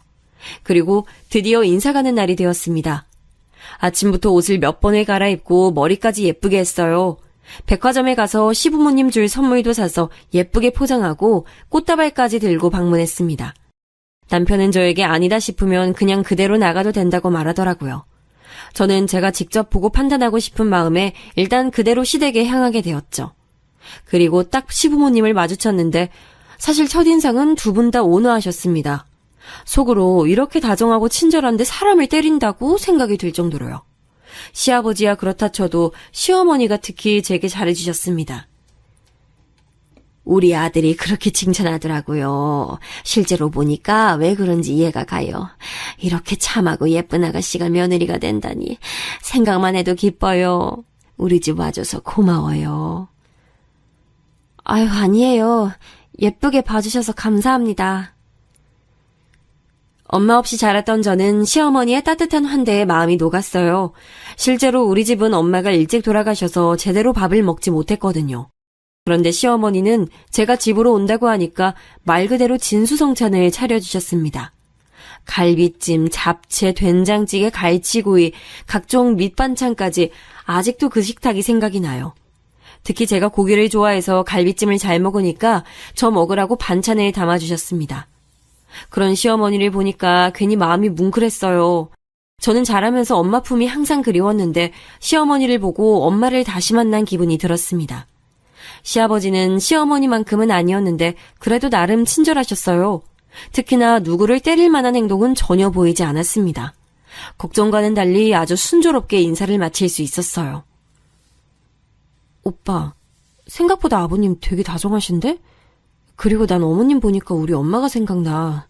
너무 따뜻하고 좋은 분이셔. 처음이라 티를 안 냈나 봐. 엄마는 진짜 다정하고 좋은 분이셔. 영훈아, 진짜 마지막으로 한 번 더 생각해봐. 널 위한 선택이라 그래. 난 괜찮아. 그리고 무슨 일 있으면 오빠가 막아줄 거잖아. 난 오빠 믿어. 저는 진심으로 남편을 믿었어요. 결혼할 때 시부모님 될 사람들이 그렇게 중요하다고 언니가 저에게 항상 말했거든요. 그런데 시어머니 될 분이 너무 따뜻하니 결혼 생각이 더 간절해졌습니다. 그렇게 저는 제 선택을 확신하고 결혼 준비를 시작했죠. 다행히 상견례도 무사히 마쳤고 결혼 준비하며 상대적으로 우리 집이 경제적으로 더 안 좋았는데 시아버지가 굉장히 아무렇지 않게 지원을 많이 해주셨어요. 지원을 받을 만큼 받으니 친정에서도 결혼을 적극적으로 찬성하셨죠. 그렇게 시작된 결혼 생활은 그렇게 어렵지 않았습니다. 명절이나 생신 때 시댁에 방문해도 시아버지는 누구를 때리는 모습을 보이지 않았어요. 남편은 그래도 불안하다고 시댁과 가까이 살길 원했죠. 그래서 신혼집도 시댁에서 10분 거리에 얻게 됐습니다. 그러다 시아버지의 욱하는 성질을 보게 된 때가 있었어요. 그날은 바로 결혼 후 첫 시아버지 생신이었습니다. 시어머니보다 시아버지 생신이 빨라 저한테는 첫 생신이셨죠. 주변도 그렇고 우리 친언니도 그렇고 결혼 후 첫 명절은 며느리가 생일상을 챙기는 경우가 많더라고요. 저도 그래서 언니한테 급하게 연락해서 열심히 생일상을 준비했습니다. 시어머니에게 몰래 연락해서 제가 준비한다고 말도 꺼냈어요. 그렇게 신혼집에서 열심히 준비해서 시부모님을 기다렸습니다. 그런데 7시까지 오시기로 하셨는데 8시가 돼도 오지 않더라고요. 혹시 무슨 일이 생긴 건지 남편과 걱정하고 있는데 점점 남편의 표정이 안 좋아지기 시작했습니다. 시간이 흐르며 더 초조해했어요. 손톱까지 물어뜯으며 시어머니 걱정을 심각하게 하기 시작했죠. 두 분 다 전화도 받지 않고 아예 연락이 전혀 되지 않으니 차라리 시댁에 가보자고 결론을 내렸습니다.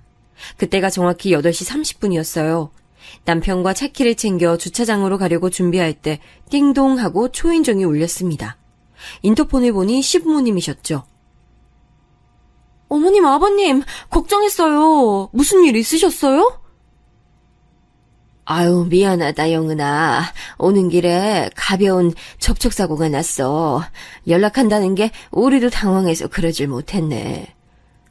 아, 그러셨어요? 어디 아프진 않으세요? 그래도 병원 가보시는 게 좋을 것 같아요. 아니야, 괜찮아. 아유, 우리 영은이가 요리까지 했는데 병원은 무슨. 괜찮아. 오래 기다리게 해서 미안해. 시부모님은 시댁에서 우리 집으로 오는 길에 접촉사고가 났다고 하셨어요. 그런데 시어머니만 우리 부부에게 미안하다고 말씀하시고 시아버지는 입을 꾹 다물고 계셨습니다. 아무 말도 하지 않고 그러고 계시니 저는 괜히 눈치가 보였어요. 어색하게 식탁에 앉아 다 식은 요리를 먹고 있는데 남편의 표정도 점점 굳고 말이 없어졌습니다. 저는 결혼하고 이런 분위기가 처음이라 너무 어색했어요. 시어머니가 그나마 분위기를 풀어보시려고 노력하셨죠. 둘이서만 대화하며 억지로 식사를 이어갔습니다. 시아버지는 밥을 먹고 꼭 담배를 피우시곤 하세요. 그날도 식사를 마치고 시아버지가 담배를 피우신다고 밖으로 나가셨습니다. 나가시자마자 남편은 시어머니에게 말했어요. 엄마, 아버지가 또 때렸어요? 응? 아니야. 얘가 지금 무슨 소리를 하는 거야? 아니, 지금 분위기가 딱 봐도 그렇잖아. 오는 길에 무슨 일 있었던 거예요? 아유, 아니야. 얜 무슨 영은이 앞에서 못하는 소리가 없어. 남편 말을 듣고 저는 깜짝 놀랐습니다. 시어머니는 계속 제 눈치를 보셨죠. 전 이게 무슨 일인가 싶어 눈만 동그랗게 뜨고 남편과 시어머니를 번갈아 쳐다봤어요. 남편은 표정을 고치고 아버지가 또 손을 댔냐고 점점 격양됐습니다. 시어머니는 끝내 아니라고 말씀하셨죠. 그때 시아버지가 집에 다시 들어오셨습니다. 이상해진 분위기를 감지하셨는지 시아버지는 제 앞에서 처음으로 욕설을 내뱉으셨어요. 저를 향한 욕설도 아니었고 누구를 특정해서 하신 것은 아니었지만 분위기가 매우 험악해졌습니다. 제 표정이 안 좋아지자 시어머니가 중간에서 계속 중지하셨어요. 오랜만에 아들 부부 집에 오셨는데 두 분 다 자고 가세요. 응? 아니야. 집에 가도 괜찮어. 아니요, 자고 가세요. 아까 영훈이도 그러라고 했어요. 남편은 급기야 두 분을 자고 가라고 했습니다. 그리고 저를 방 안으로 데려가더니 힘겹게 말을 꺼냈어요. 여보, 미안해. 그런데 아무리 봐도 지금 아버지 상태가 이상해. 이대로 엄마를 아버지랑 보낼 수가 없어. 오늘만 우리 집에서 자고 가라고 하자. 아버지가 그래도 시간이 지나면 또 아무 일도 없었다는 듯이 풀어주셔. 엄마를 위해서 내가 너무 미안해. 응? 아니야, 괜찮아. 시부모님은 남편이 계속 자고 가라고 하자 자고 가셨어요. 그리고 그날 밤 옆에서 지켜보니 진짜로 시아버지는 욱하는 성질이 있더라고요. 텔레비전을 보다가도 갑자기 욕설을 내뱉는다거나 괜히 우리가 키우는 강아지에게도 성질을 내셨어요. 제가 그동안은 시아버지와 이렇게 오래 있을 시간이 없어 몰랐던 거죠. 괜히 죄도 없는 우리 강아지에게 시끄럽다고 하는 걸 보고 마음속으로 상처를 받기도 했습니다.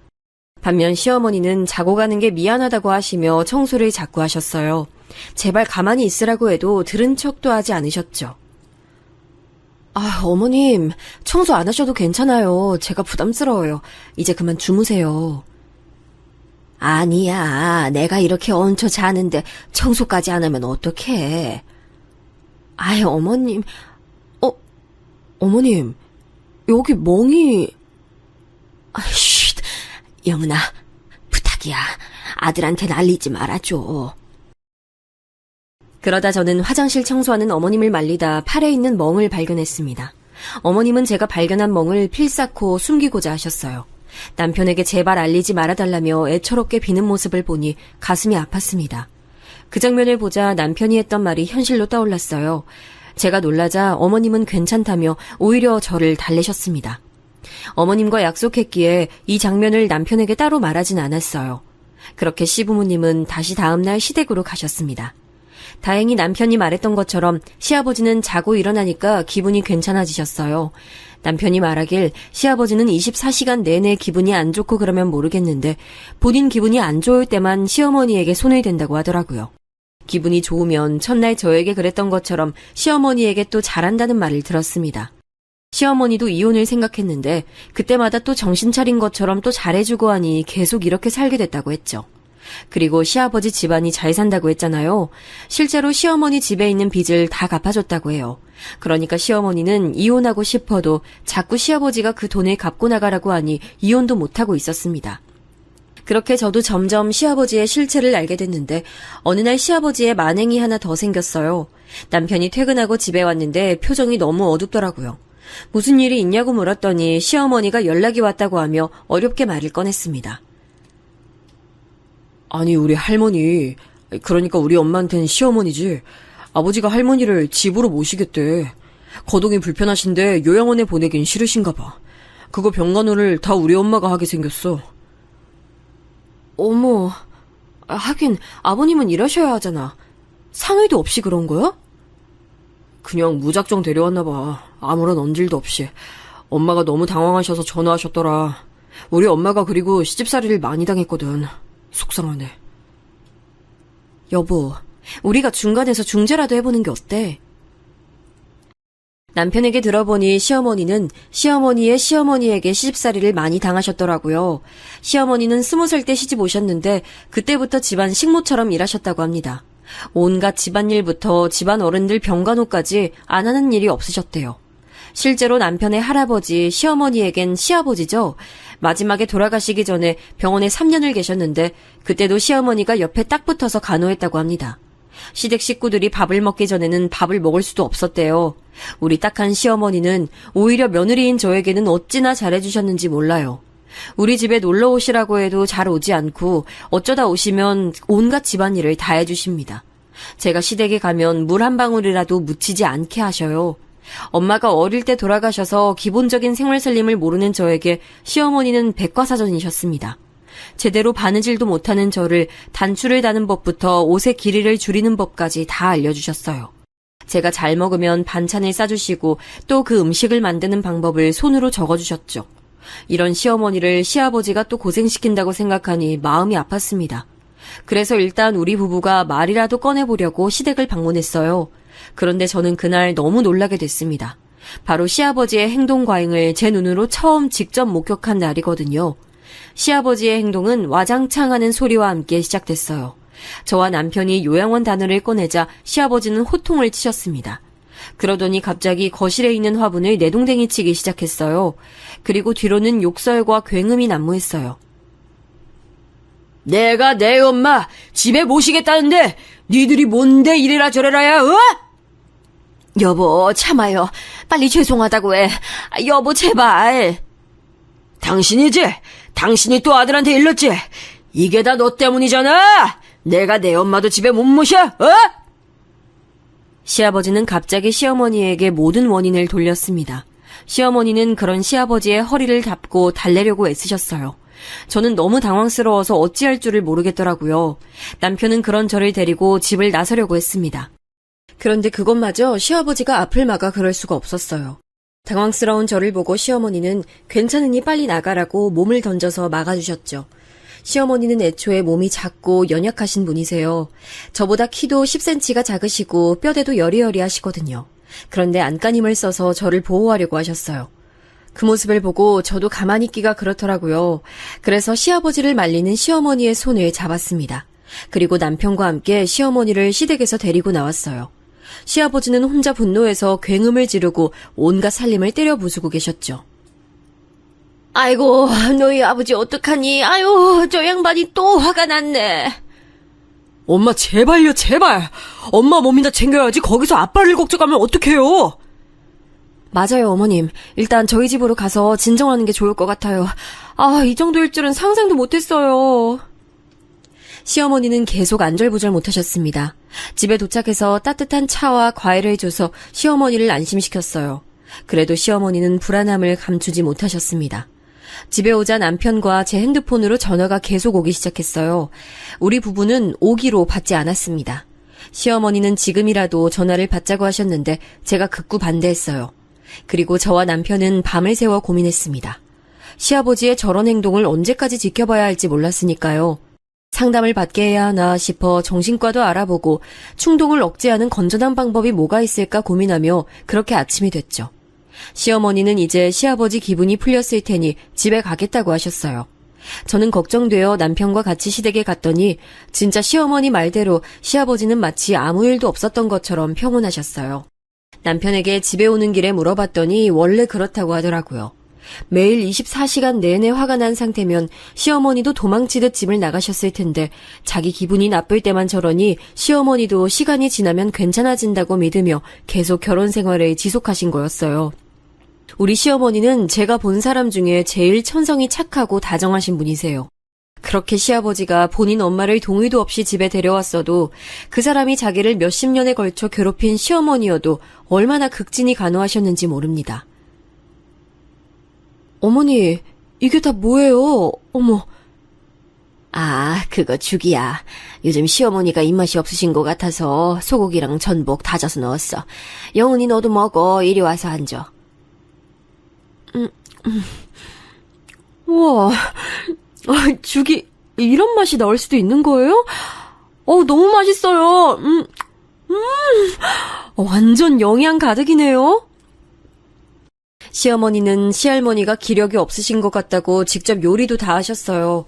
제가 시댁에 방문할 때마다 전복죽부터 시작해서 온갖 진귀한 식품들이 많았습니다. 눈이 휘둥그레진 저에게 꼭 맛보라고 입에 하나라도 더 넣어주셨죠. 이것뿐만 아니라 시어머니는 직접 시할머니를 병원에 데리고 다니셨어요. 당신도 나이가 있으시면서 힘든 몸으로 시할머니를 데리고 병원이며 산책이며 다니셨죠. 집에서 새끼를 다 챙기는 것도 힘들 텐데 약도 챙기고 주기적으로 그렇게 데리고 다니시는 걸 보고 저는 날개 없는 천사인 줄 알았습니다. 반면 시아버지는 본인이 지극한 효심을 내세워서 본인 엄마를 데려온 거잖아요. 가족끼리 요양원이 무슨 말이냐고 고래고래 소리 질렀던 것을 제가 똑똑히 기억해요. 그런데 시아버지는 황당하게도 자기의 취미가 생겼다며 외박하고 집에 들어오지도 않았습니다. 시어머니가 워낙 저를 친딸처럼 챙겨주셔서 저도 시어머니에게 잘하려고 노력했거든요. 연락해서 시아버지 안부를 물으면 매번 집에 없으셨어요. 나중엔 아버님께 아버님은 뭐 하세요가 아니고 오늘도 나가셨어요? 라고 물을 정도였죠. 제가 황당했던 것은 바로 또 있습니다. 시할머니의 태도였어요. 시할머니는 나이에 비해 정정하신 편이셨어요. 물론 연세가 있으니 거동이 불편하고 행동이 느리셔도 기본적인 의사소통은 가능하셨죠. 치매가 있진 않으셔서 정신이 오락가락하지도 않으셨습니다. 그런데 시할머니는 시어머니께 상당히 예의가 없으셨어요. 본인을 그렇게 챙겨주는데 호칭부터가 너무하더라고요. 야, 너 이러면서 무슨 하인을 부르는 것처럼 시어머니를 불렀습니다. 그런 모습을 보니 시어머니가 시집살이를 어떻게 당하셨는지 알겠더라고요. 우리 시어머니는 항상 저에게 예쁜 이름이라고 제 이름을 꼬박꼬박 불러주셨거든요. 그러면서 당신은 이런 취급을 당하고 있으니 제가 너무 속상했습니다. 그래서 시어머니에게 저도 모르게 이렇게 말한 적도 있어요. 아니, 그래도 어떻게 저러실 수가 있어요. 제가 다 속상해요. 이렇게 극진하게 간호하는데 어머님께 왜 그러시는 거지? 옛날 분이라 그러셔. 내가 이해해야지. 아유, 난 괜찮어. 우리 영은이가 착해서 날 이해해주네. 그럴 때마다 시어머니는 저를 칭찬하셨어요. 시아버지는 본인의 새로운 취미인 낚시를 한다고 밖으로 나들고 시할머니의 간호는 죄다 시어머니가 하고 계셨죠. 차라리 가만히 계시면 뭐 그럴 수도 있다고 생각이라도 할 텐데 시할머니는 원하는 것도 많았어요. 옆에서 보면 뭐가 그렇게 불만인지 궁금할 정도였죠. 남편도 상황이 답답해도 막상 시어머니가 당신께서 괜찮다고 하니까 우리가 뭐 어찌할 도리가 없었습니다. 이런 상황 속에서 저는 임신을 하게 됐어요. 임신하고 나서 저는 유독 입덧이 심해 오히려 살이 빠졌습니다. 남들은 임신했을 때 최고 몸무게를 찍는다고 하잖아요. 저는 반대로 배는 불러오는데 다른 곳은 점점 살이 빠졌어요. 병원에서도 음식을 잘 챙겨 먹으라고 할 정도였죠. 친정아버지와 언니, 오빠도 제 걱정하고 다들 많이 걱정해 주셨어요. 그 중에서도 시어머니가 단연코 제일 저를 많이 챙겨주셨습니다. 저는 입덧 중에 특히 식당 음식을 못 먹겠더라고요. 특유의 조미료가 많이 들어간 음식을 먹으면 바로 위에서 거부 반응을 일으켰어요. 그래서 죽으로 연명하곤 했는데 죽도 가게에서 파는 건 입에도 대지 못했습니다. 친언니가 걱정하며 반찬도 많이 만들어줬는데 마음은 고마워도 자꾸 개원했어요. 그런 제가 유일하게 먹을 수 있었던 음식은 바로 시어머니 요리였습니다. 영은아, 이거 내가 하나하나 손질한 거라 조미료 많이 안 들어갔어. 먹어보고 괜찮으면 알려줘. 그리고 이거 저번에 전복 들어간 죽이거든? 그때 그거 잘 먹었잖아. 사과도 먹기 좋게 작게 잘라왔는데 입에 하나만 넣어볼래? 시어머니는 간호하기도 바쁘실 텐데 입덧하는 며느리 먹이겠다고 종일 부엌에서 사셨어요. 처음엔 제가 부담을 느낄까봐 일부러 우리 집 앞에 음식을 두고 가셨는데 제가 그러지 말라고 하니까 들어오셔서 저렇게 말씀하시고 바로 집에 가셨습니다. 이때 얼마나 감사했는지 몰라요. 비교는 안 좋은 거고 비교하면 끝도 없다고 하잖아요. 그래도 저런 시어머니를 보고 있으니 시아버지가 자동으로 비교됐습니다. 시아버지는 며느리가 입덧으로 살이 빠지든 말든 신경도 쓰이지 않았나 봐요. 그놈의 낚시가 뭐가 그렇게 좋은지 제가 시댁에 갈 때 집에 계시질 않았죠. 그래도 아들을 낳아야지. 대를 잇는 게 며느리 도리야. 아쉽게 딸이 나오면 바로 아이 다시 가져. 아버지, 도대체 그런 말을 왜 임신한 며느리 앞에서 하세요? 뭐? 그럼 내가 내 집에서 내 입으로 말도 못하냐? 내가 이러니까 집구석에 들어오기가 싫은 거야, 어? 여보, 그만해.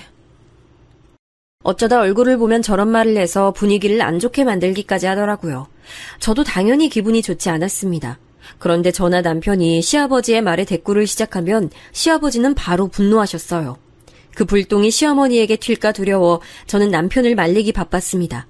그러면서 빨리 제가 출산해서 아이가 나오길 기다렸어요. 친언니가 저에게 어른들은 손주를 보면 그렇게 안 하던 짓을 한다고 했거든요. 태교하며 최대한 좋은 것만 생각하고 싶은 마음도 당연히 있었고요. 시어머니는 요리도 그렇고 영양제도 많이 챙겨주셨습니다. 평소에도 저에게 물 한 방울 묻히게 하는 분이 아닌데 임신했을 땐 더 그러셨어요. 시댁에 가서 제가 뭐라도 하려고 하면 제 앞을 가로막으며 제발 앉아있으라고 하셨죠. 덕분에 임신 후기로 가면서는 저도 점차 몸무게가 늘기 시작했습니다. 그리고 출산하게 됐는데 무려 쌍둥이 자매를 낳게 됐어요. 알고 봤더니 친가 쪽에 쌍둥이가 있다고 하더라고요. 아기가 2명이나 찾아오다니 남편과 저는 2배로 기뻤습니다. 하지만 기쁨도 2배지만 힘듦도 2배였어요. 남편은 동네에서 태권도장을 운영했는데 아무래도 관장님으로 있으니까 육아에 많은 힘을 쏟진 못했습니다. 물론 다른 남편에 비해 많이 도와줬던 건 사실이에요. 하지만 그것도 한계가 있었죠. 도장에 가서 아이들을 가르쳐야 하니 그때는 제가 혼자 아이들을 돌봐야 했습니다. 도우미 아주머니를 불러서 해결해도 아이들이 낯을 굉장히 많이 가려서 힘들었어요. 그때 제 구세주가 바로 시어머니였습니다. 아유, 공주들이 우리 영훈이처럼 너무 예쁘다. 크게 우는 거 보니까 크게 될 사람인가 봐. 어머니, 안 힘드세요? 아이들 내려놓고 좀 쉬세요. 난 하나도 안 힘들어. 괜찮아. 영훈이 너야말로 지금이라도 좀 자. 시어머니는 우리 집에 매일같이 오셔서 저를 도와주셨어요. 하루도 빠지지 않고 아이들을 봐주러 오셨죠. 제가 너무 죄송스러워서 그러지 않아도 된다고 해도 늘 웃으면서 저를 찾아오셨습니다. 그런데 이게 시아버지와 시할머니의 심기를 건들 줄은 전혀 몰랐어요. 아들도 아니고 딸들인데 뭐가 그렇게 예쁘다고 매일같이 가냐고? 넌 네 시어머니나 신경 써. 지금 일부러 시어머니 모시기 싫다고 시위하는 거야? 어? 아유, 아니에요. 금방 들어갈게요. 그리고 시어머니 드실 밥 다 해놓고 왔어요. 노인네 혼자 집에 두면 어떡해? 네가 그러고도 사람이야, 어? 지금 들어갈게요. 미안해요. 시어머니가 우리 집에 오셔서 저를 도와주셨던 날들이 지속되자 시아버지는 전화를 걸어 뭐라 하는 날이 늘어났습니다. 시아버지는 지독한 남아선호 사상이라 제가 딸 쌍둥이를 낳았다고 하니 병원에 오시지도 않았어요. 그래서 저는 그날 이후로 시아버지에 대한 마음의 문을 닫게 됐습니다. 저를 도와주러 오신 시어머니에게 쩌렁쩌렁하게 소리를 지르는 것을 들으니 옆에서 한숨이 나오더라고요. 자기 엄마만 가족이고 저와 딸들 그리고 시어머니는 가족도 아닌 거였죠. 어머니, 저 괜찮으니까 집에 가보셔요. 이제 애들도 어느 정도 컸으니까 제가 찾아뵐게요. 그동안 감사했어요. 영은아, 미안해. 내가 이 양반 화 좀 가라앉으면 다시 올게. 시어머니는 이미 병원도 모시고 다녀오고 식사도 다 식탁에 차려놓고 오셨는데도 죄를 지은 사람처럼 다시 시댁으로 가셔야 했어요. 그 모습을 보고 한숨이 나왔죠. 남편하고 얘기해도 시어머니는 결혼할 때 본인 집 빚을 다 갚아줬다는 이유로 시댁에 꼼짝 못하셨습니다. 또 시아버지는 본인의 기분이 좋으면 시어머니에게 잘해줬으니 그 모습을 보고 버티셨죠. 이렇게 몇 년의 시간이 흐르게 됐어요. 그동안 시아버지는 욱하는 모습을 보이기도 했고 보다 못한 우리 부부가 시어머니를 집으로 데려온 적도 몇 번이나 있습니다. 그러던 어느 날 시아버지는 심지어 멀쩡히 다니던 회사를 그만두고 빚을 내어 가게도 열었어요. 취미로 낚시하러 다니니 그렇게 동네에 횟집을 열게 됐습니다. 이 과정에서 남편과 시아버지가 얼마나 대립했나 몰라요. 왜냐하면 시아버지는 있는 돈을 다 끌어다 가게를 열게 됐거든요. 그러면서 돈이 부족했는지 우리 부부에게 금전을 요구했어요. 사소하게 냉장고를 사달라, 의자를 사달라 시작해서 나중에 저에게 주방에서 일손을 도우라고 하셨죠. 부탁해도 들어줄지 말지 고민이 될 텐데 아예 강요하다시피 얘기하는 터라 어이가 없었습니다. 아이들 육아를 핑계로 당연히 가게 일은 도우려고 하지 않았어요. 그런데 시어머니가 가게에서 고생하는 것을 보니 저도 모르게 돕게 됐습니다. 시어머니는 심지어 가게에서 주문받고 힘들게 일하면서도 집에 가서 시할머니를 돌보셨어요. 저라면 도저히 그렇게 하지 못할 텐데 시어머니는 항상 그러면서도 웃음을 잃지 않으셨습니다. 제가 화가 났던 건 시아버지의 태도였어요. 빚을 내고 우리 부부에게 금전적으로 도움을 받으며 가게를 열었으면 그래도 책임감을 보여야 하지 않을까요? 시아버지는 가게 사장이라는 직함만 챙기고 일은 전혀 하지 않았습니다. 낚시하며 생선회를 뜨는 방법을 익혔다면서 주방에 코빼기도 비추지 않았죠. 이 과정에서 남편과 얼마나 많은 다툼이 있었는지 모릅니다. 그러다 결국 일이 터졌어요. 이 사연이 오늘 사연의 핵심인데요. 횟집 운영하며 일손이 점점 부족하니 결국 직원을 한 명 더 뽑게 됐습니다. 시아버지는 가게 일에 관심도 없더니 사람을 뽑는다고 하니까 또 과잉 반응을 했어요. 심지어 남편에게 도장을 접고 자기 가게의 헌신적인 모습을 보이라고 해서 남편이 진지하게 연을 끊을까 생각까지 했습니다. 그래도 시어머니를 보고 버티고 있었는데 어느 날 시아버지가 새로 가게에서 일할 직원이라며 어떤 여자를 데려왔어요. 저보다 한 10살 많은 여자였는데 싹싹하니 성격이 참 좋더라고요. 이왕 같이 일하게 됐으니 저도 언니라고 부르며 친하게 지냈습니다. 그 언니 이름은 수경이었어요. 수경 언니는 아직 결혼하지 않았다고 우리 딸들을 아주 예뻐했습니다. 제가 시어머니를 도우려 가게에 자주 나오니까 딸들도 횟집에 자주 왔거든요. 그럴 때마다 우리 애들을 예뻐해주니 저도 언니에게 마음을 열었어요. 몇 년 지나고 우리 딸들은 초등학교에 들어갔습니다. 남편 태권도장도 자리 잡아 동네에서 유명해졌고 횟집도 매출이 잘 나오기 시작했죠. 시어머니의 희생이 만들어냈다 해도 과언이 아니에요. 그리고 시할머니는 결국 집에서 돌아가셨습니다. 시어머니가 그렇게 지극정성으로 돌봐서 돌아가실 때 큰 고통 없이 돌아가셨어요. 제가 바로 옆에서 지켜봐서 아는데 시어머니는 최선을 다하셨습니다. 본인 부모도 아니고 그렇게 자기를 괴롭힌 사람에게 어떻게 그렇게 하신 건지 궁금할 정도로요. 시아버지의 분노 조절이 가끔 우리 가족을 힘들게 했지만 그래도 가족이니까 어느 정도 눈 감아주며 지내던 어느 날이었습니다. 시댁에 방문했는데 시어머니가 안 보였어요. 제가 분명 출발했다고 해서 오는 걸 알고 계셨을 텐데 조용해서 의아했죠. 그러다 화장실 문을 열었더니 시어머니가 글쎄 혼자 울고 계셨습니다. 어머니 왜 그러세요? 무슨 일 있으세요? 아유, 영은아, 어떡하니? 아유, 나 이제 어떡해? 왜요? 또 아버님이 화내셨어요? 네 시아버지가 수경이랑 결혼한다고 나보고 집 나가래. 이게 무슨 일이니? 아유. 저는 너무 놀라 그대로 얼어버렸습니다. 시어머니에게 들은 내용은 충격적이었어요. 시아버지의 옷에서 수경 언니 지갑이 나오더래요.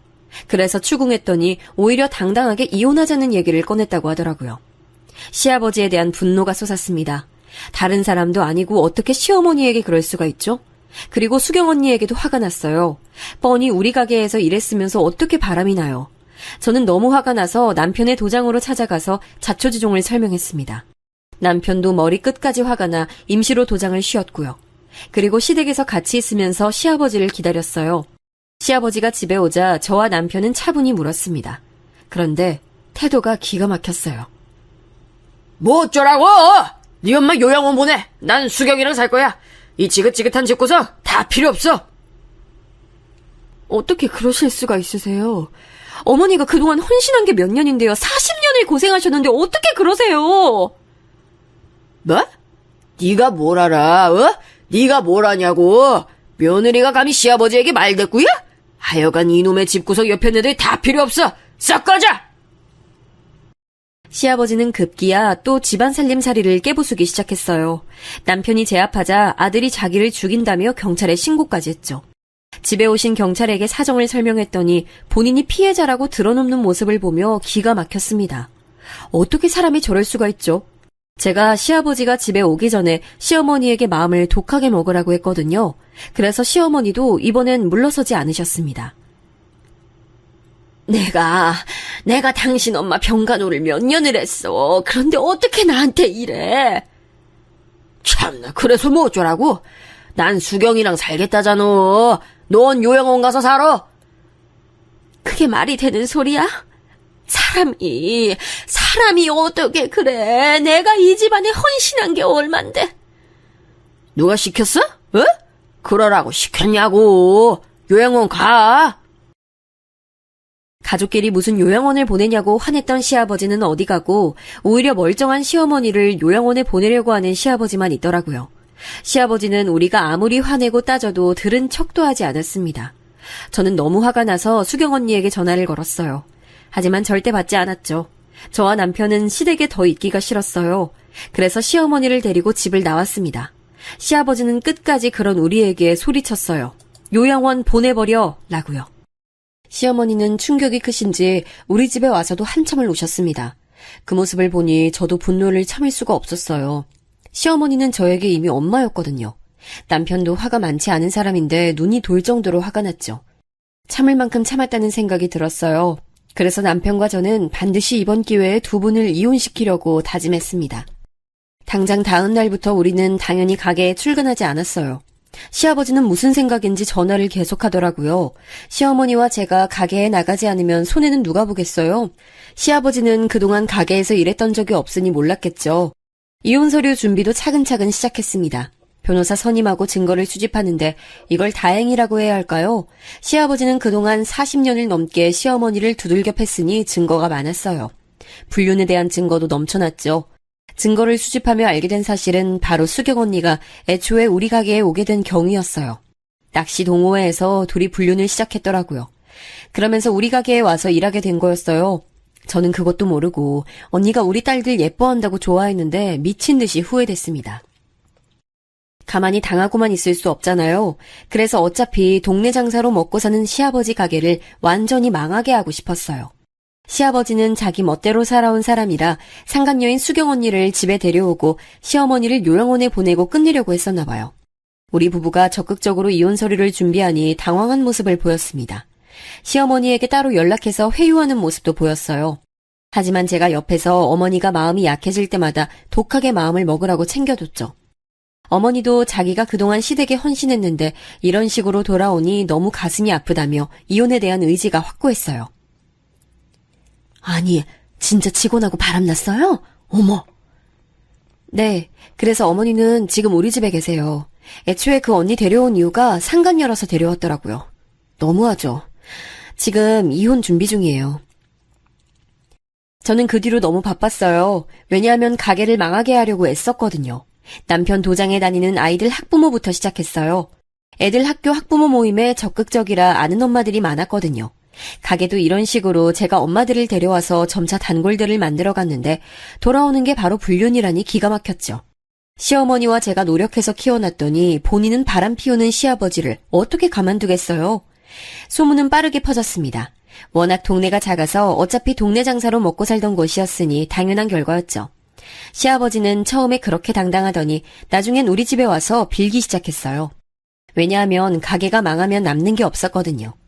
본인들의 생각으론 시어머니가 없어도 멀쩡히 운영할 수 있다고 생각했을 거예요. 하지만 그건 착각이었죠. 재료 손질부터 손님 응대와 청소까지 시어머니의 손길이 안 닿는 곳이 없었거든요. 미안하다. 내가 잘못했어. 용서해줘. 수경이도 정리했어. 내가 미쳤었나봐. 이제 손도 안 올릴게. 미안해.